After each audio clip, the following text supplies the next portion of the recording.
Conversaciones Elcano, temporada 5, episodio 15. El camino de Venezuela hacia el autoritarismo.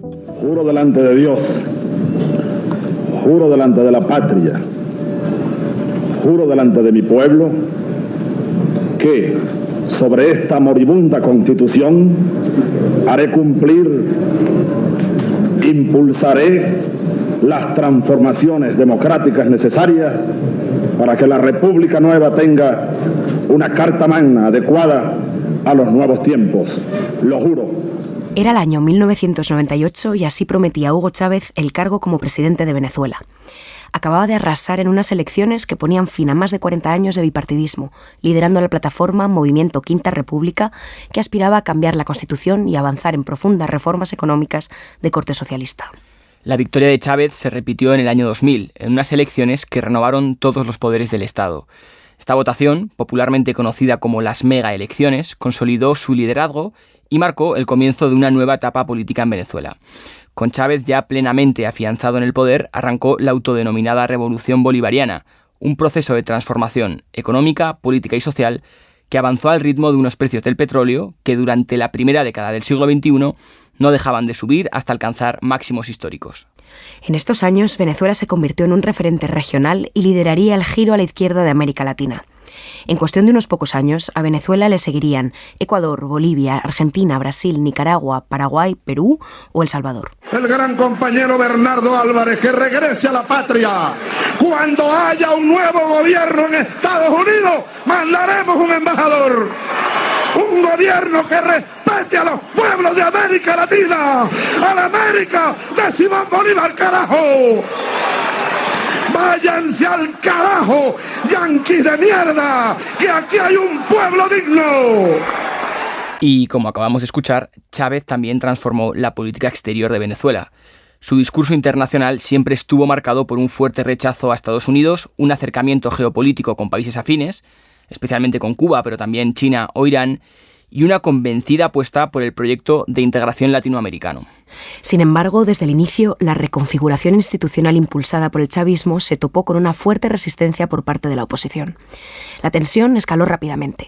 En 2002, una huelga paralizó durante meses las exportaciones del petróleo, la principal fuente de ingresos del país. Ese mismo año, en abril, fracasó un golpe de Estado contra Chávez que terminó de confirmar la fractura política en Venezuela. En sus primeros años, Chávez transformó las políticas sociales en Venezuela, con programas que lograron reducir la pobreza extrema y mejorar el acceso a la salud y la educación de las clases populares. En paralelo y de forma progresiva, el chavismo fue adoptando un perfil cada vez más autoritario. El gobierno asumió el control de gran parte de los medios de comunicación. Las inhabilitaciones políticas se hicieron habituales y los poderes del Estado quedaron concentrados en manos del Ejecutivo. En 2013 falleció, enfermo de cáncer, Hugo Chávez. A su muerte le siguieron una de las elecciones más polémicas de la historia reciente de Venezuela, en las que se impuso, por un estrecho margen y con serias dudas sobre la limpieza del proceso electoral, su sucesor. Se trata de Nicolás Maduro, a quien vamos a escuchar exigiendo a la oposición que reconozca su victoria. Con el espíritu de mi comandante y padre, Hugo Chávez, por favor, sepan administrar el resultado que han obtenido con humildad, sin prepotencia, sin retar a Venezuela entera, sin llamar a la violencia, a la guarimba, no. No queremos violencia, llamamos a la paz, al respeto, a la tolerancia, al respeto a las instituciones, llamamos al respeto a los resultados. Un año después de la llegada de Maduro al poder, en 2014, se produjo una caída histórica de los precios del petróleo, que pasaron en 2 años de más de $100 por barril a menos de 40. Sin la renta petrolera, se hizo evidente la enorme corrupción que dominaba las instituciones del país. Se disparó el tipo de cambio del bolívar frente al dólar, los apagones eléctricos se volvieron recurrentes y la inseguridad alcanzó niveles desconocidos. En 2014 también se produjo un nuevo estallido social, que se saldó con al menos 22 personas asesinadas en la represión gubernamental de las protestas. A la caída libre de la economía le siguió una nueva crisis política. La oposición ganó las elecciones legislativas de diciembre de 2015 y por primera vez en 15 años el chavismo perdió el control de la Asamblea Nacional. Maduro respondió intensificando la deriva autoritaria del régimen. Mediante el Poder Judicial trató de debilitar a la Asamblea Nacional, controlada por la oposición. Posteriormente, en 2017, convocó una Asamblea Constituyente que nunca redactaría una constitución, pero que sirvió para neutralizar al Poder Legislativo y ponerlo bajo su control. El siguiente movimiento de la oposición venezolana, en 2019, fue constituir un gobierno paralelo con Juan Guaidó, el en aquel momento presidente de la Asamblea Nacional, como presidente interino del país. Guaidó fue reconocido por más de 50 países, entre ellos Estados Unidos o, como vamos a escuchar ahora, España. Hoy lunes, 4 de febrero, se cumplen 8 días desde que España, junto a otros socios europeos, instó al régimen de Maduro a la convocatoria de elecciones presidenciales libres, democráticas y transparentes. Llegado este día y sin que se haya dado paso alguno en esta dirección por parte del régimen de Maduro, el Gobierno de España anuncia que reconoce oficialmente al presidente de la Asamblea de Venezuela, al señor Guaidó Márquez, como presidente encargado de Venezuela. El chavismo respondió con más represión política mientras la economía colapsaba. El éxodo migratorio es ya una realidad y los ciudadanos venezolanos huyen de un país que tan solo unas décadas atrás era un referente regional por su calidad institucional y su desarrollo económico. Con el respaldo de las Fuerzas Armadas, Maduro logró consolidarse en el poder y resistir la presión de las duras sanciones impuestas por la primera administración Trump. Con la llegada de Biden, se abrió una etapa de distensión entre Washington y Caracas que desembocó en los acuerdos de Barbados, una hoja de ruta pensada para allanar el terreno hacia unas elecciones presidenciales justas y competitivas. En paralelo, la oposición venezolana, después de años de divisiones internas, eligió a María Corina Machado como candidata para las elecciones presidenciales, programadas para julio de 2024. Machado logró volver a ilusionar a una gran parte del electorado venezolano, cansado de la deriva autoritaria del chavismo y especialmente de la situación económica del país. Y a cada venezolano hoy le quiero decir que no, aún este no es el final, pero este sí es el principio del final. Pero lo que en un primer momento parecía una oportunidad real para avanzar hacia una transición democrática, pronto se enfrentó a las estrategias del chavismo para perpetuar, una vez más, a Nicolás Maduro en el poder. Primero, María Corina Machado fue inhabilitada de forma irregular por el Consejo Nacional Electoral. Después se produjo una segunda inhabilitación de su sustituta, Corina Lloris. Sin embargo, la oposición logró recomponerse e inscribir in extremis a Edmundo González, un veterano diplomático desconocido para el gran público. A pesar de los obstáculos administrativos, la falta de garantías y un clima de represión cada vez más evidente, la oposición logró una movilización electoral sin precedentes. Sin embargo, los resultados oficiales otorgaron la victoria a Maduro, a pesar de que la oposición presentó el 80% de las actas electorales para demostrar su victoria y de que numerosas voces, tanto fuera como dentro de Venezuela, denunciaron un fraude masivo. Un episodio que quedará grabado en la historia venezolana como otra oportunidad frustrada de cambio democrático. Somos Marta Driese e Ignacio Urbasos y hoy, en este episodio de Conversaciones Elcano, hablamos de Venezuela y su camino hacia el autoritarismo. Para ello, hoy nos acompaña Manuel Hidalgo. Manuel es profesor titular de Ciencia Política y codirector del Máster en Geopolítica y Estudios Estratégicos en la Universidad Carlos III de Madrid. Además, es uno de los principales referentes académicos para entender el deterioro institucional que ha vivido Venezuela en este siglo. Muchísimas gracias por estar con nosotros, Manuel. Un placer. Bienvenido, Manuel. Gracias. En la introducción hemos esbozado un cuadro impresionista de los últimos 25 años de historia venezolana, pero para empezar nos gustaría dar un paso atrás. ¿Cómo era la Venezuela previa a la llegada de Chávez y qué factores explican que accediera al poder con un proyecto tan rupturista que acabaría siendo un referente para toda la región? Para entender cómo Hugo Chávez llegó al poder en 1999, hay que mirar más allá de los resultados electorales de 1998. Su ascenso no fue solo resultado de una coyuntura política favorable, sino más bien la consecuencia de una crisis estructural que se había venido gestando durante años. Una combinación de factores políticos, económicos y sociales que reflejan una crisis mucho más profunda, una crisis, yo diría, sistémica, compleja y de largo alcance. Ahora bien, ¿cuáles fueron las causas concretas que explican el ascenso de Chávez al poder? Podemos destacar al menos 3 elementos clave que, combinados, nos permiten entender mejor el contexto de su llegada a la presidencia de la República. Primero, la deslegitimación del modelo político conocido como el Pacto de Punto Fijo, establecido en 1958. Este sistema, dominado por los dos grandes partidos de la época, el socialdemócrata Acción Democrática y el socialcristiano COPEI, funcionó durante varias décadas, contribuyendo a consolidar la democracia y a modernizar el país. Sin embargo, con el paso de los años se fue tornando ineficiente, muy clientelar, excluyente y profundamente corrupto. A partir de los años 80 del siglo XX creció la desconfianza hacia los partidos y las instituciones. La gente sentía que sus problemas no se resolvían, que no había una alternancia real entre estos partidos y que la política estaba desconectada de la realidad cotidiana. Todo esto generó un descontento social amplio y persistente. En segundo lugar, tenemos una crisis económica prolongada, iniciada con la caída de los precios del petróleo en 1983 y agravada por la incapacidad de un modelo rentista poco productivo para responder a las crecientes necesidades de la población. Desde entonces, Venezuela quedó sumida en una recesión profunda con una constante caída del PIB, aumento de la pobreza, inflación, devaluación del bolívar y un fuerte crecimiento del desempleo y la informalidad. De hecho, en 1998, más del 60% de la población vivía en condiciones de pobreza. Las políticas de ajuste estructural implementadas entre 1989 y 1993, en lugar de aliviar la situación, solo profundizaron el malestar social y la desconexión entre el poder político y la gente. Aunque durante el periodo presidencial de 1994-1999 se lograron amortiguar algunos de los efectos de la crisis que marcaron los primeros años de la década, estos esfuerzos no fueron suficientes para cambiar la realidad del país.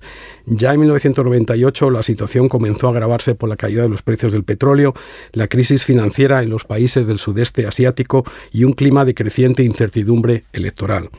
En tercer lugar, me parece importante destacar el surgimiento de un líder carismático que diría un outsider con una narrativa disruptiva como fue Hugo Chávez. Este exteniente coronel se presenta como alguien fuera del sistema político tradicional, con un discurso anti-establishment, anti-oligárquico y anti-neoliberal que logra canalizar el descontento popular a través de un mensaje nacionalista y de transformación radical del sistema político. Chávez conectó con los sectores populares como pocos líderes antes, estableciendo un vínculo directo con el pueblo y utilizando hábilmente los medios de comunicación. Aunque en sus inicios no se trataba de una dinámica estrictamente entre ricos y pobres, con el tiempo la polarización política y social se intensificó. En resumen, Chávez no llega al poder por casualidad ni como figura aislada, sino como respuesta a una crisis profunda, estructural y multidimensional. Su victoria en las elecciones de 1998 se da en un momento de fuerte contestación a las reformas neoliberales que se venían aplicando en varios países de América Latina. Conviene destacar que, al principio, su discurso logró canalizar los anhelos de cambio de amplios sectores de la sociedad venezolana, no solo de los más pobres. Como comentabas, Chávez es un outsider que, una vez en el poder, pues realiza una serie de reformas y, en cierto modo, se produce una deriva autoritaria que se agrava definitivamente con la llegada de Nicolás Maduro en 2013. En 2025, a día de hoy, es evidente que Venezuela ya no es una democracia y, de hecho, si miramos el índice de democracia de The Economist, se encuentra en el puesto 142 de 167 países. Es llamativo porque se encuentra detrás de Libia o de Cuba, por dar algunos ejemplos, y The Economist califica a Venezuela como un régimen autoritario. Sin embargo, la naturaleza de Venezuela ha sido un debate muy presente, tanto en el mundo académico como en los medios de comunicación, especialmente en este país, en España, en las últimas 2 décadas. Pero es difícil decir cuándo empieza este deterioro institucional y en qué momento exactamente podemos hablar de Venezuela como un régimen autoritario. Efectivamente, desde la llegada de Hugo Chávez al poder en 1999 se abrió un debate muy intenso sobre la naturaleza del régimen político que quería implantar la coalición cívico-militar que él encabezaba. En los primeros años no había un consenso claro. Algunos veían elementos de renovación democrática. Otros ya alertaban sobre posibles derivas autoritarias. Con el paso del tiempo, sin embargo, ese debate fue decantándose y muchos comenzaron a poner el foco en los rasgos autocráticos que fue adoptando el régimen chavista. Ahora bien, si lo miramos con perspectiva, yo diría que al menos hasta el año 2006-2007 podemos hablar de un régimen híbrido, es decir, un régimen que combinaba elementos democráticos como elecciones regulares, con prácticas autoritarias cada vez más visibles. Desde el momento en que Hugo Chávez llega al poder y convoca una Asamblea Nacional Constituyente, comienzan a surgir prácticas que algunos consideraban poco democráticas. Este periodo de transición fue complejo y controvertido, y un primer gran punto de inflexión llega con el referéndum presidencial de 2004. Aunque Chávez ganó con un apoyo popular amplio, la forma en que se convocó ese referéndum, junto con ciertos episodios durante la votación, eso generó mucha controversia. Sin embargo, este evento fue clave, marcó una consolidación del poder en torno a su figura, lo que permitió fortalecerse políticamente de manera significativa al chavismo. Más adelante, en 2006, en las elecciones presidenciales, Chávez comienza a hablar abiertamente del socialismo del siglo XXI. Aunque esta propuesta parecía algo vaga, en términos concretos, marcaba el inicio de un modelo mucho más autoritario y de una propuesta económica alternativa al capitalismo vigente. En 2007, Hugo Chávez intentó impulsar una reforma constitucional que generó un intenso debate en el país. Entre los puntos más controvertidos se encontraban la reelección presidencial indefinida, el modelo socialista del Estado, la reorganización territorial y la creación de consejos comunales en el ámbito local, así como la nacionalización de recursos estratégicos. La reforma fue rechazada por un estrecho margen, debido a la desconfianza de sectores opositores que temían que concentrara demasiado poder en manos del presidente y que las reformas al Estado pudieran debilitar más aún las bases democráticas del país. Sin embargo, la parte central de esta reforma, la reelección presidencial indefinida, fue nuevamente sometida a referéndum en 2009. Esta vez la votación fue aprobada por la población. Esto le dio al gobierno de Chávez un respaldo político adicional para continuar con su proyecto. Y poco después, el Ejecutivo aprobó un conjunto de leyes en 2009 para establecer lo que se conoció como un Estado comunal, que pretendía fortalecer la participación popular y promover un modelo de descentralización de la gestión pública. Estas leyes buscaban, en teoría, fomentar prácticas de autogestión en las comunidades y darle más poder a los ciudadanos en la toma de decisiones. En resumen, a partir de los años 2007, 2008, 2009, dependiendo de las medidas adoptadas, podemos empezar a hablar, siguiendo el concepto de Levitsky y Weil, de un autoritarismo competitivo. Es decir, un sistema en el que aún existen elecciones y algo de pluralidad, pero donde las condiciones ya no son justas ni equitativas. Aunque formalmente se mantienen instituciones democráticas y la oposición aún tiene posibilidades de ganar, el gobierno empieza a recurrir cada vez más a prácticas autoritarias para mantener y ejercer el poder. Por tanto, si miramos hacia atrás, hay varios momentos que marcan claramente el retroceso democrático en Venezuela entre 1999 y 2012. Y tras la muerte de Chávez en 2013, el sistema se radicaliza aún más. Sin el liderazgo carismático que él representaba y ante la creciente pérdida de apoyo popular, el chavismo se vuelve menos competitivo en las urnas y más autoritario en sus prácticas. Un momento clave se da en 2015, cuando el chavismo pierde las elecciones parlamentarias, pero no acepta plenamente los resultados. A partir de ese punto, el régimen comienza a transitar hacia lo que muchos analistas llaman un autoritarismo hegemónico, es decir, un sistema en el que las élites en el poder buscan cerrar aún más el espacio político para evitar cualquier pérdida de control. Aún así, en función de la coyuntura, el gobierno abrió o restringió el margen de acción de ciertos sectores de la oposición, dependiendo de sus propios intereses estratégicos. Para muchos analistas, entre 2017 y 2020, con la represión de protesta, la creación de la Asamblea Nacional Constituyente paralela mencionada y otras decisiones clave, Venezuela ya es, sin ambigüedades, una dictadura. Conviene remarcar que Nicolás Maduro, sucesor de Hugo Chávez, no cuenta ni con el vínculo emocional con los sectores populares ni con el liderazgo sobre los militares que tenía Chávez. Esa diferencia le obliga a apoyarse cada vez más en el poder militar para sostenerse. Es justamente en este contexto cuando el componente militarista del régimen cobra aún más fuerza. Al mismo tiempo, se intensifica el juego de equilibrios entre distintos grupos de poder, aunque con el paso del tiempo el núcleo más cercano a Maduro terminará por reafirmar su control dentro del régimen. En resumen, lo que observamos es una transformación gradual marcada por varios momentos clave en el que el sistema político venezolano pasa de ser un modelo híbrido a uno claramente autoritario, un régimen caracterizado por el personalismo, la concentración de poder, la cooptación de instituciones y de ciertos actores sociales y por una creciente represión política, en un contexto en el que las elecciones son cada vez más controladas por el régimen y terminan funcionando como un mecanismo de legitimación con apariencia democrática, pero que van perdiendo su fuerza real como instrumento de legitimidad y de cambio. Y todo esto nos lleva inevitablemente a la crítica coyuntura de las elecciones presidenciales de 2024, donde a pesar de todos los obstáculos, la oposición logra un triunfo inesperado que sorprende al régimen, un triunfo que simplemente no reconoce. De nuevo, el carácter autoritario o dictatorial, como dirían algunos, se manifiesta en toda su expresión. Sí, muchas gracias, Manuel, por esta descripción de de este proceso de acumulación de poder político, al cual la verdad me permito añadir toda la cantidad de detenidos arbitrarios, el helicoide en pleno Caracas, uno de los centros de torturas más grandes de América Latina, en fin. En cualquier caso, este retroceso no ha sido solamente institucional. También en lo económico el país ha sufrido un colapso sin precedentes.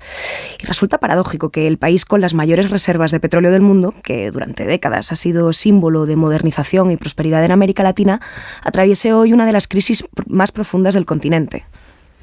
Efectivamente, Marta, muchos analistas coinciden en que lo que ha vivido Venezuela es la peor recesión económica registrada en un país sin guerra. Las cifras son muy claras. Desde 2010, casi 8 millones de personas han abandonado el país, a muchos países de América Latina, a Estados Unidos, pero también aquí en España.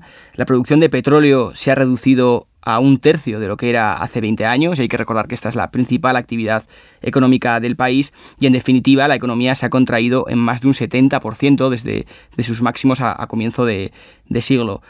Manuel, ¿cómo podemos explicar que un país que tiene tanto potencial haya llegado a este punto? El colapso macroeconómico de Venezuela entre 2013 y 2020 ha sido ampliamente estudiado y debatido, y en el centro de este colapso se encuentra sin duda el modelo de desarrollo impulsado por el chavismo desde que llegó al poder.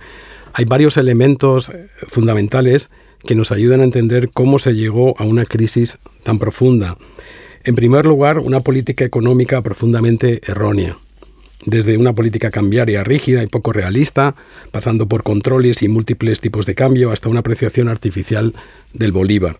Esto provocó un auge de importaciones, pero al mismo tiempo fue destruyendo el aparato productivo nacional. Y cuando el ingreso petrolero empezó a caer, el modelo ya era completamente insostenible. A esto se sumó un gasto público descontrolado y una emisión excesiva de dinero, que alimentó una inflación creciente hasta desembocar en una hiperinflación histórica. En segundo lugar, creo que hay que destacar una intervención desmedida en la economía, controles de precios, de tasas de interés, del mercado cambiario y hasta el mercado laboral. Estas medidas solo generaron más distorsiones, escasez y cierto caos, o muchos dirían bastante caos en la actividad económica. En tercer lugar, las expropiaciones y nacionalizaciones, en lugar de fortalecer la economía, debilitaron aún más el sector productivo, especialmente en áreas estratégicas como la industria y la agricultura. Y, en cuarto lugar, el manejo irresponsable de la deuda pública. Durante los años de bonanza petrolera, el gobierno se endeudó fuertemente sin prever una posible caída de los precios del crudo. Cuando esa caída llegó en 2014, como mencionabais, la deuda se volvió impagable.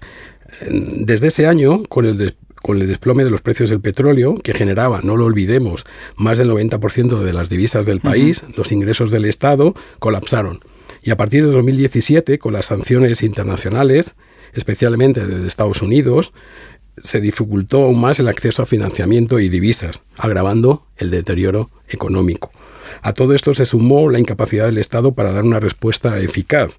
La corrupción estructural, la falta de transparencia en el manejo de los fondos públicos y el colapso operativo de PDVSA, la principal empresa estatal del país, profundizaron aún más la crisis. La petrolera, mal gestionada, descapitalizada y necesitada de fuertes inversiones, dejó de ser el motor económico de Venezuela. ¿El resultado? Una contracción económica sin precedentes en la historia del país y de la región. Y podemos dar al efecto algunos elementos. Entre 2013 y 2020 el PIB se redujo en aproximadamente 2/3, como mencionabais. Sí. La hiperinflación entre 2017 y 2021 arrasó con el poder adquisitivo de la población venezolana. El desempleo, la pobreza y la informalidad se dispararon. La economía se dolarizó de facto y millones de venezolanos quedaron atrapados en una emergencia humanitaria profunda. Y como consecuencia directa se produjo una migración masiva, Millones de personas, en busca de un futuro más digno, se vieron obligados a dejar el país. En los últimos años se han adoptado algunas medidas y la flexibilización parcial de las sanciones bajo el gobierno de Biden permitieron una mejora parcial de la actividad económica. Sin embargo, la situación socioeconómica sigue siendo gravemente crítica. Y ahora, Manuel, me gustaría mirar hacia el futuro. Las elecciones de 2024 parecían una verdadera ventana de oportunidad para una transición democrática. Primero, la unión de la oposición tras la figura de María Corina Machado. Su elevadísimo nivel de organización también, que les permitió recopilar más del 80% de las actas electorales para demostrar su victoria. También traía esperanza la ronda exhaustiva de contactos internacionales de María Corina Machado y Edmundo González Urrutia, así como los rumores más o menos fundados de que la lealtad al régimen de ciertos sectores del ejército se podía quizás resquebrajar. Pero las amenazas llevaron a González Urrutia al exilio y a María Corina Machado a la clandestinidad. Finalmente, el 10 de enero de este año, Maduro volvió a tomar posesión como presidente de la República. Manuel, ¿qué podemos esperar del futuro político de Venezuela? A corto plazo parece difícil prever un cambio democrático en Venezuela. Ya. Lo más probable es que la situación continúe tal como está, con una dinámica entre quienes buscan consolidar un régimen autocrático hegemónico y aquellos que luchan por una transformación democrática del país. Sin embargo, la crisis económica y social podría generar condiciones que incrementen los conflictos internos, lo que podría alterar el equilibrio de poder. El gobierno seguirá recurriendo a dos herramientas clave, típicas de estos regímenes.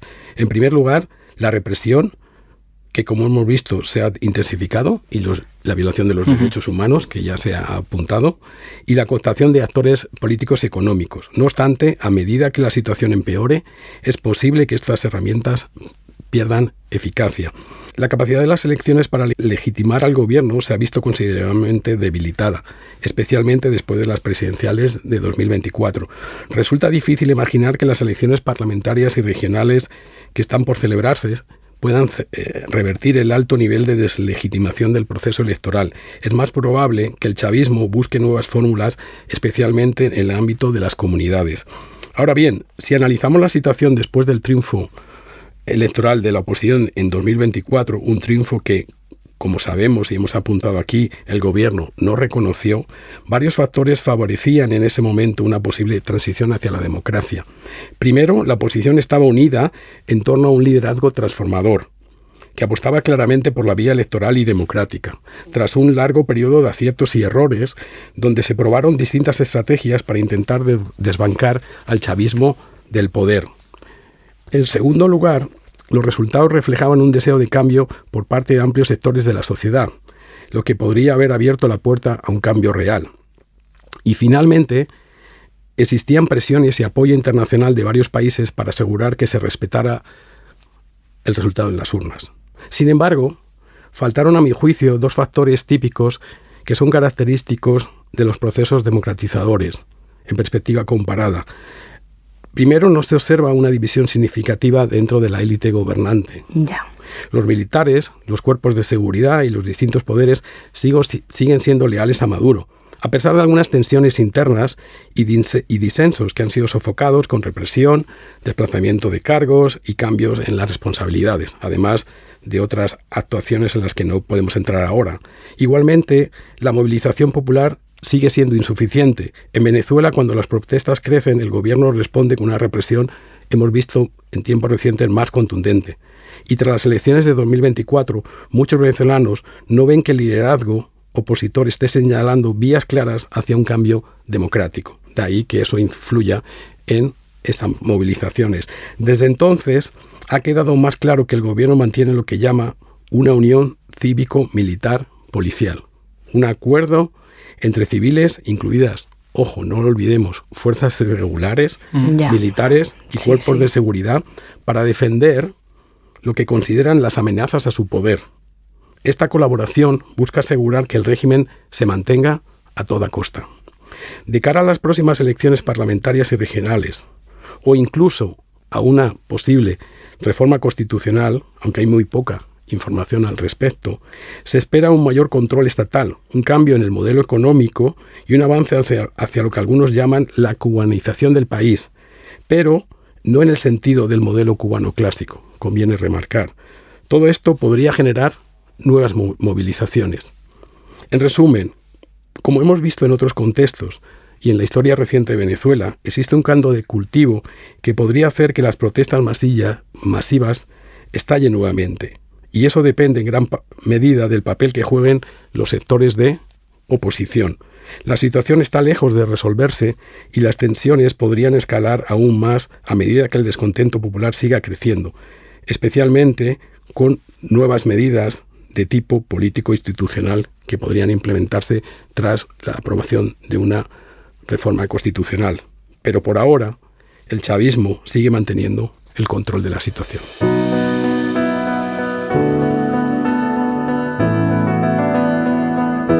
Es interesante y quizá inquietante, ¿no? El escenario de una posible cubanización de Venezuela, donde pues vayamos hacia un régimen ya abiertamente autoritario y donde esta coalición que has comentado, ¿no? Cívico-militar se consolide. Pero pasando del plano interno al plano internacional, queríamos hablar también de la relación entre Caracas y Washington, que siempre ha sido muy importante, ¿no? para el chavismo. De hecho, con la elección de Trump, la oposición venezolana, tenía muchas expectativas de un posible cambio. Sabemos que no funcionó la política de apaciguamiento de Biden. Es cierto que tampoco la de máxima presión de la primera administración Trump, pero con la elección de Marco Rubio como secretario de Estado había expectativas de que quizá hubiese una nueva política y que quizá se pudiese conseguir algún cambio. ¿Qué papel puede jugar Estados Unidos en este nuevo ciclo y qué podemos esperar de esta administración Trump, que en cualquier caso es tan imprevisible? Tras su regreso al poder en enero de este año, Donald Trump ha reactivado una política de línea dura frente al gobierno venezolano, intensificando tanto las sanciones como las medidas diplomáticas. En este contexto, el papel del secretario de Estado, Marco Rubio, como has mencionado, ha sido clave. Entre las acciones más destacadas podemos destacar, valga la expresión, la imposición de un arancel del 25% a los países que importan petróleo venezolano, ya sea directamente o a través de terceros. También se revocó la licencia a empresas como Chevron, que recibió, por cierto, una prórroga para operar en el sector petrolero hasta finales de mayo de este año, y aún está por verse si se le concederá una nueva extensión. Una de las medidas más controvertidas ha sido la deportación de migrantes venezolanos, que algunos interpretan como una forma de negociación con el gobierno venezolano. Esta decisión, claro está, ha generado muchas críticas. Además, Trump ha calificado al Tren de Aragua como una organización terrorista, y no olvidemos que el Tren de Aragua es una organización criminal transnacional originaria de Venezuela. Esta calificación, esto es, como una organización terrorista, busca aumentar la presión sobre el régimen venezolano, al que se le acusa de colaborar con organizaciones criminales tanto en América Latina como en Estados Unidos. Sin embargo, persisten dudas sobre la efectividad de estas medidas para promover un cambio democrático en Venezuela. La implementación de las mismas sigue siendo un tema de debate tanto dentro como fuera de Estados Unidos. La repetición de la política de máxima presión externa, sin espacio para la negociación, como en su primera administración, podría incluso reforzar el relato chavista y limitar las posibilidades de una solución democrática al conflicto venezolano. Aunque la política exterior de Trump hacia Venezuela pueda parecer impredecible y depender de los vaivenes de la situación, su enfoque sigue siendo firme en lo que respecta al trato con el régimen de Maduro. Es probable que continúe aplicando medidas similares, sanciones y presión diplomática para mantener al régimen de Venezuela aislado, especialmente si considera que estas acciones benefician su agenda interna y su influencia en América Latina. No obstante, si el contexto cambia o surgen nuevos factores, es posible que revise su estrategia en el futuro. Has mencionado el aislamiento del régimen venezolano y, es para algunos uno de los signos más claros de la deriva antidemocrática que está sufriendo el país. Aunque haya países como Colombia, México o Brasil que mantienen una postura de equidistancia, y haya otros como Bolivia, Nicaragua o Cuba que sí ofrecen un respaldo más directo, lo cierto es que el régimen de Maduro está cada vez más solo. Efectivamente, ya no se trata solo de las críticas habituales desde gobiernos ideológicamente antagónicos, como en la actualidad la Argentina de Javier Milei o en el pasado la Colombia de Uribe.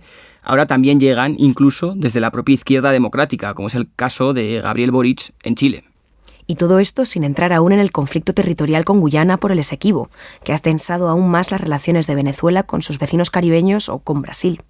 Manuel, ¿cómo encaja hoy Venezuela en América Latina? Y sobre todo, ¿hasta qué punto pueden estos actores, ya sean críticos, equidistantes o aliados del régimen, jugar un papel real en una posible transición democrática? La crisis venezolana tiene un impacto indiscutible en América Latina. La migración masiva, la presión sobre los servicios públicos y la seguridad de los países receptores, así como las tensiones diplomáticas entre gobiernos que reconocen o no al régimen de Maduro, son solo algunas de las repercusiones. Por eso, los gobiernos de la región siguen de cerca lo que ocurre en Venezuela. La estabilidad y la gobernabilidad del país vecino tienen implicaciones directas para el resto del continente. En este contexto, factores como la seguridad regional y la cooperación económica se consideran clave. Muchos países buscan reducir la presión migratoria, avanzar en acuerdos comerciales y energéticos y también contener la influencia de actores externos como Rusia, China o Irán. Claro. Además, está el tema de Guyana, que habéis mencionado. Ese país ha manifestado su voluntad de desescalar el conflicto con Venezuela. Se trata de un conflicto de larga data, muy complejo, que el gobierno venezolano ha reactivado en momentos de crisis interna, apelando al nacionalismo para desviar la atención de otros problemas más urgentes. Claro. Hoy, este sigue siendo un recurso político más en el arsenal del chavismo, pero también es un frente de tensión que sigue abierto y que podría escalar sin que exista una resolución clara a la vista. Después de las elecciones de julio de 2024, Venezuela quedó aún más aislada en el plano regional, como mencionábamos. Varios gobiernos y organismos internacionales cuestionaron los resultados oficiales, intensificando ese aislamiento, especialmente con países como Argentina, Chile, Uruguay y Costa Rica, que fueron abiertamente críticos con el proceso electoral. Como respuesta, el gobierno de Maduro rompió relaciones diplomáticas con algunos de estos países. Brasil y Colombia intentaron en un primer momento asumir un rol mediador, pero la falta de avances concretos y sus propias prioridades internas hicieron que el tema venezolano fuera perdiendo espacio en sus agendas. México, por su parte, históricamente defensor de la no injerencia, adoptó una posición más neutral y discreta. Desde mi punto de vista, Venezuela ha sabido aprovechar la fragmentación ideológica de América Latina, la diversidad de regímenes políticos, sumada a la falta de mecanismos eficaces para gestionar crisis prolongadas, como la venezolana, le ha permitido a Maduro resistir las presiones internacionales. La OEA, por ejemplo, ha sido ineficaz. Total. Y eso se ha reflejado en la postura dividida de la región tras las elecciones de 2024, mientras que países como Argentina, Chile y Costa Rica denunciaron irregularidades, otros, como México, apelaron a la no intervención. Esto dejó al régimen sin consecuencias reales en el plano regional. Y aunque hubo intentos de mediación, hoy no parece probable que se logren avances significativos. La falta de voluntad política común, los intereses bilaterales y las prioridades internas hacen muy difícil una estrategia concertada y sostenible. Un buen ejemplo de esto es la CELAC, que en su momento intentó mediar, pero terminó paralizada por la falta de consenso. En este contexto, el régimen de Maduro sigue encontrando espacio para mantenerse en el poder, incluso en medio de cuestionamientos democráticos y de un aislamiento parcial, como hemos señalado. En cuanto a una posible alianza con actores extrarregionales, como Rusia o Irán, tampoco parece ser una salida realista. Las negociaciones de 2019 en Noruega y otras posteriores muestran cómo Estados Unidos y la Unión Europea tienen una capacidad de incidencia muy limitada en contribuir a esa transformación democrática del país. En definitiva, la crisis venezolana sigue siendo un tema complejo y divisivo para América Latina, y su resolución no parece estar cerca, al menos en el corto plazo. Bueno, Manuel, ya para terminar, esta temporada siempre estamos pidiendo a todos nuestros invitados que nos recomienden alguna lectura, un libro o un par de libros para entender mejor el tema. ¿Qué libro nos sugieres para entender mejor la situación en Venezuela? Bueno, aunque me habéis pedido un libro, creo que hay varios que realmente vale la pena tener en cuenta, porque ofrecen perspectivas distintas y en parte complementarias sobre los temas que hemos tratado. Entonces, yo empezaría... No hay límite, Dani. Bueno, muchas gracias. Tampoco quiero hacer una lista muy extensa, pero no hay límite, Dani. Empezaría por un libro que acaba de salir, que es una compilación de trabajos de distintos expertos que permiten entender cómo el gobierno de Maduro ha ido logrando consolidar su poder en medio de las distintas crisis que hemos mencionado. El libro se llama Authoritarian Consolidation in Times of Crisis, Venezuela under Nicolás Maduro, y ha sido publicado en este 2025 por Routledge. Desde luego, yo creo que ofrece un abanico de análisis muy a tomar en cuenta, porque además están redactados por verdaderos expertos en distintos campos que ayudan a entender la complejidad del caso. Luego, sobre lo que ha sido el colapso y los antecedentes y las consecuencias que hemos aquí tratado, me parece que aquí hay un par de trabajos que merecen mencionarse, entre muchos otros, ¿no? Uno es el libro de Francisco Rodríguez, que se llama The Collapse of Venezuela, que ha sido publicado recientemente por Notre Dame University Press. Este libro creo que tiene el interés que examina las estrategias políticas que entre 2012 y 2020 llevaron al colapso económico del país, teniendo muy en cuenta el contexto político y la polarización social. Es muy recomendable desde esa perspectiva.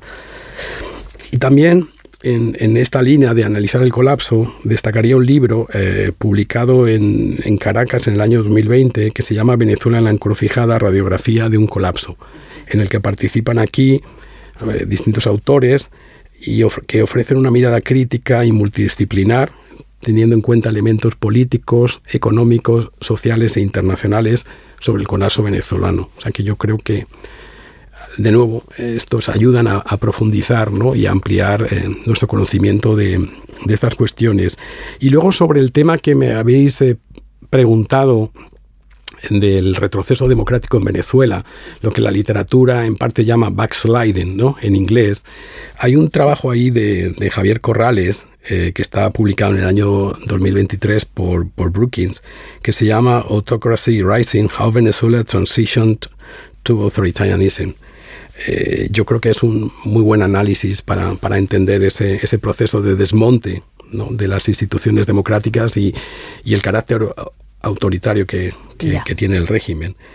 Y por último, cuando hablamos de lo que lleva a Chávez, ¿no? Hay ahí muchos trabajos, pero me vais a permitir mencionar uno de la historiadora y analista política Margarita López Maya, que tiene un trabajo que se llama Del Viernes Negro, es decir, el momento que se devalúa el Bolívar en el año 83, al referéndum revocatorio que permite la consolidación del poder político de Chávez y del chavismo. Yo creo que es una muy buena reconstrucción histórica que da muy buena cuenta de esa transformación del país desde los 80 hasta comienzos del siglo XXI. Y finalmente, hemos hablado también de cómo millones de venezolanos han salido del país. Eso da lugar a una grandísima diáspora. El tema de las diásporas se ha estudiado en muchos países, como sabéis, y en el caso venezolano aquí hay unos grupos que han venido trabajando sobre ello, y en particular el sociólogo Tomás Páez, que acaba de publicar en este mismo mes un libro sobre la diáspora venezolana. El libro se llama ¿Qué hacemos con la diáspora venezolana? Estrategias de gobernanza para un país global. Creo que el libro tiene la virtud de poner el énfasis en la capacidad que pueda tener esta diáspora en contribuir a una hipotética transformación de Venezuela, y mientras tanto cómo puede también aunar sinergias para ir contribuyendo a los cambios y dar un apoyo a todos los que están en el exterior.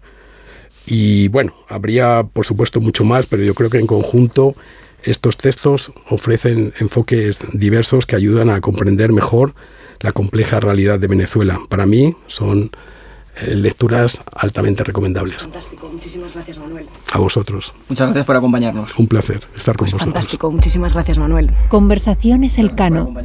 ¿Cómo nos afecta lo que pasa en el mundo? Conversaciones Elcano es un podcast presentado por Ignacio Urbasos y Marta Driese, pero detrás hay todo un equipo que lo hace posible.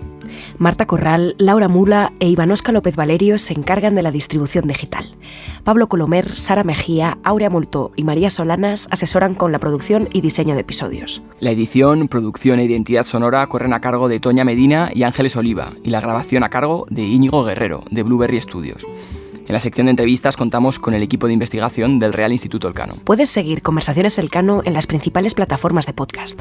Estamos en Spotify, Apple Podcasts, iVoox o YouTube, entre otras.